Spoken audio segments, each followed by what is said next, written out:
Guys,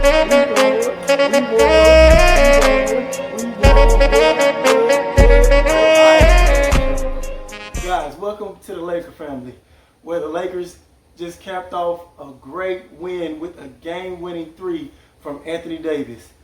Man, I am so hyped. I am so happy.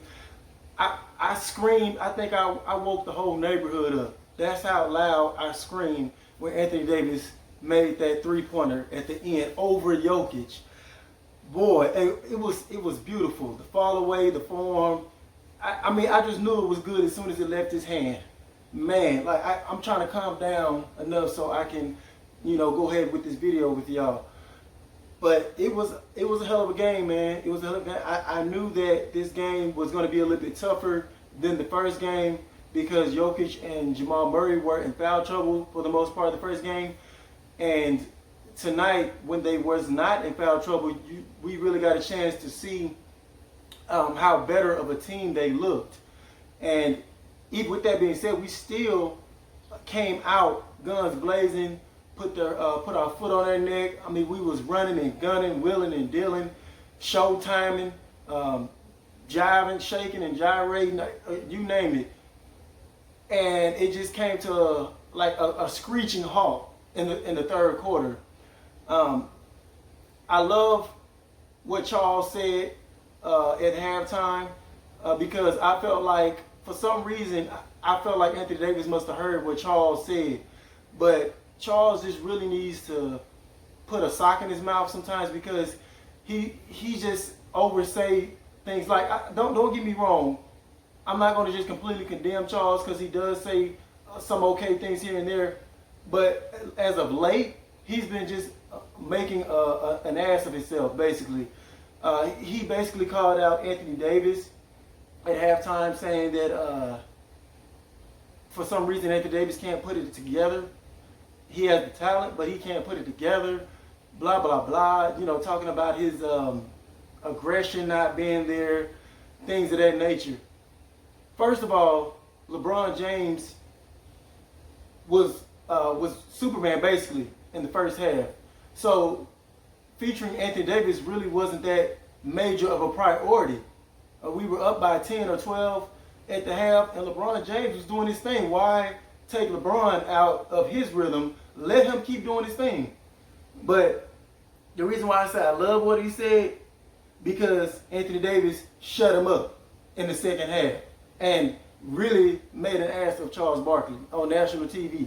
So next time, Charles, please just be careful before you just spew nonsense like that. Come on now.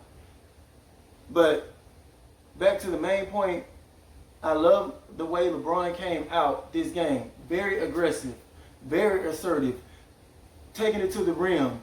He wasn't letting the Denver Nuggets off the hook, no way, shape, or form. He even knocked down a couple of threes, tough threes. And I'm just thinking, okay, we finna cruise to another easy victory against this team. But second half, LeBron became the no-show, and Anthony Davis became the show. I'm really a little bit disappointed in the way LeBron James finished this game because if we would have lost, yes, I would have put this on LeBron James and on Dwight Howard to a certain degree. Now, Dwight Howard, I praised him in the first game for just mentally getting into Jokic and winning the big man battle, not even letting Jokic get into no type of rhythm. But this game, I felt like Dwight Howard kind of overplayed his hand a little bit. And he just was doing a little bit too much, getting in a lot of foul trouble, being over aggressive on defense, grabbing and pulling and stuff like that. Just there was a lot of times where Dwight Howard was in perfect defensive position and Jokic really had no way to get up a good look, but he bailed him out by, reaching over and fouling. So you got to be more level-headed going into Game 3, Dwight Howard, because your presence is going to be truly needed against Jokic in this series. And as soon as I felt like we really had Jokic answered, he kind of stepped it up as well in the second half. He just kind of put his hard hat on and just went to work. basically wheeled his team back into that ball game, combined with mistakes by us, turning the ball over. Way too many turnovers, man. How many turnovers did we have? 23 turnovers. And LeBron James was one of the main culprits with 6 turnovers. I want to say like 3 of them came in the fourth quarter. And I just started holding my head like, oh my God, are we giving this game away? LeBron, you trying to get a game away? That's how kind of bad it got on LeBron's part. And I'm pretty sure Skip is going to call him out on that tomorrow. He's going to nitpick. He's going to talk about all the negatives except the good.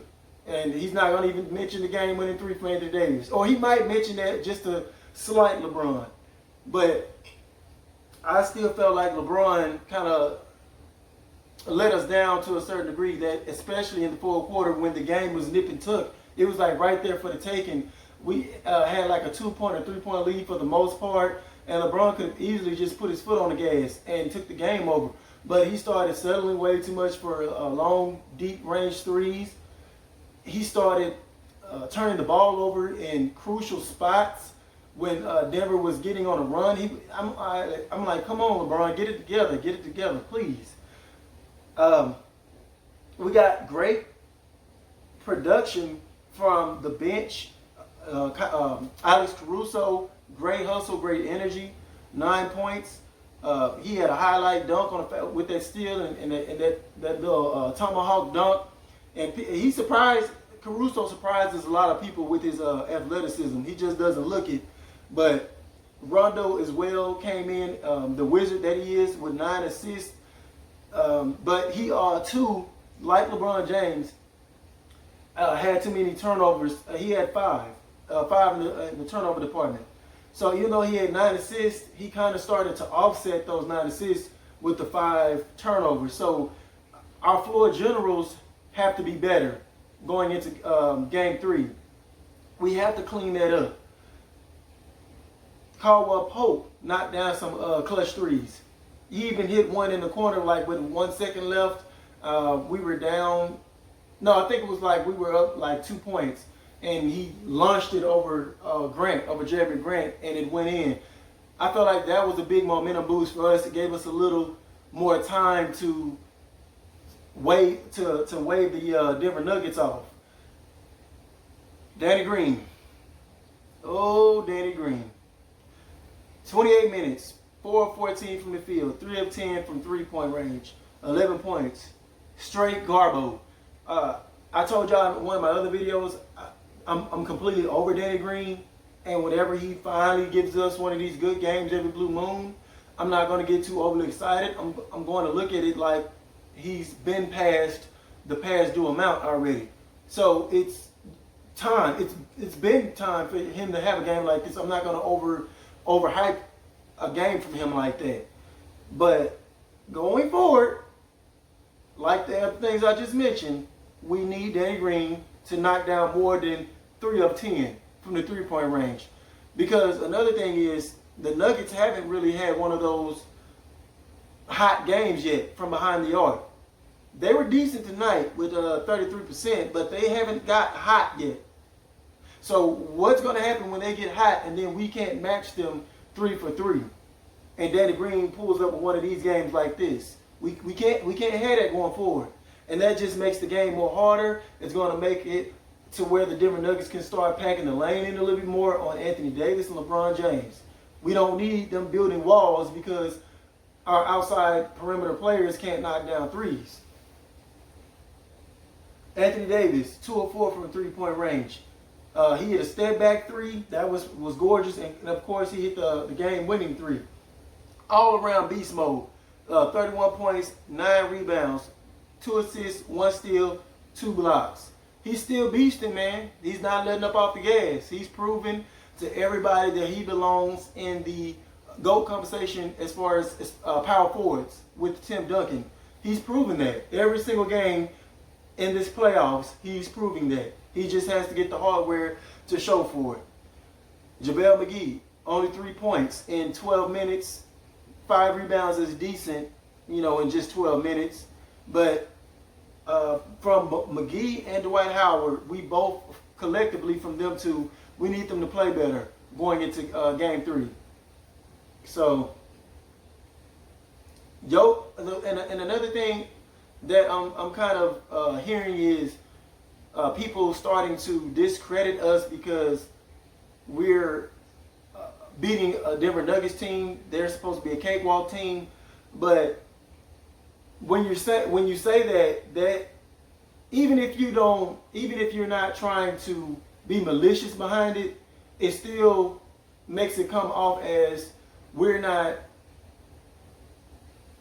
shouldn't get so much credit for beating the Denver Nuggets. But I guarantee you, if we were to lose to the Denver Nuggets, we would get clowned just like how the Clippers got clowned. Probably even get clowned worse. But Denver is actually a good team, y'all. Denver is actually a good team. Y'all, people can call them soft, they can call them whatever it is, but you can't be soft and come back down 3-1 two times in a playoff run. You just can't. And everything's based off matchups and coaching. Doc Rivers was the worst coach in that series. Malone for the Denver Nuggets was a smarter coach, and he outcoached them. Their team outplayed them and ended up coming back and beating them. So we should deserve everything, all the accolades coming to us once we win the title. And another thing that people keep failing to realize is we don't even have our complete team. We're still missing Avery Bradley, but for some reason we continue to get that continues to get overlooked. So I'm not coming down on people who feel that way about Denver, but in the same breath, you're taking credit from the Lakers, whether you're doing it on purpose or not. You're still taking credit away from what we're doing. We shot great from the free throw line.